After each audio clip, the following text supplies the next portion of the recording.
Dès les premières heures de cette matinée dominicale, la place de la mairie de la ville de Bemao était envahie par 1,5 million de personnes s'inscrivant pour un engagement dans la lutte contre le cancer en s'investissant dans 2 disciplines sportives, une marche de 5 km et une course pédestre sur un parcours de 10 km.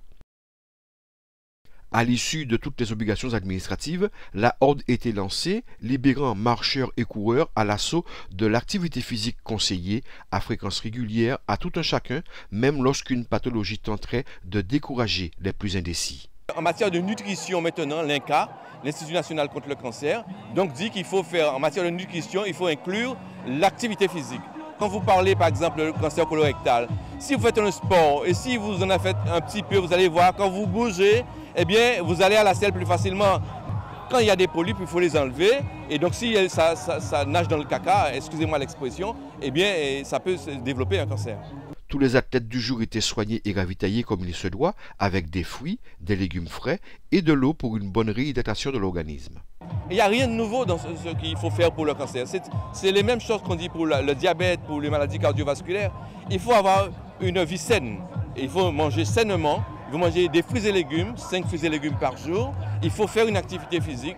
Et donc, c'est le conseil que nous donnons.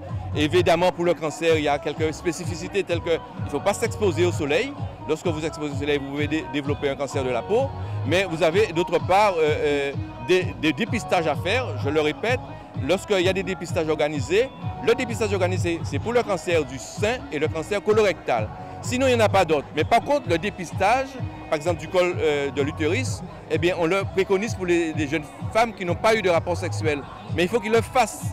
Et donc, les frottis vaginales, également que les femmes font pour le cancer de l'utérus, on les conseille de le faire lorsqu'ils ont un certain âge et de manière régulière. Et donc, il faut à ce moment-là qu'ils s'adressent à leur médecin. Avec 12 millions de cancéreux dans le monde, dont la quantité risque de tripler d'ici une quinzaine d'années, les professionnels de santé ne se lasseront jamais de répéter que le dépistage est le moyen essentiel pour être informé de son état par rapport à une maladie latente et avoir l'opportunité de mettre rapidement en place le traitement qui minimisera l'évolution de l'éventuelle maladie. Bouger, même en dansant, donne du plaisir à l'organisme qui reconnaît les efforts qui lui sont bénéfiques.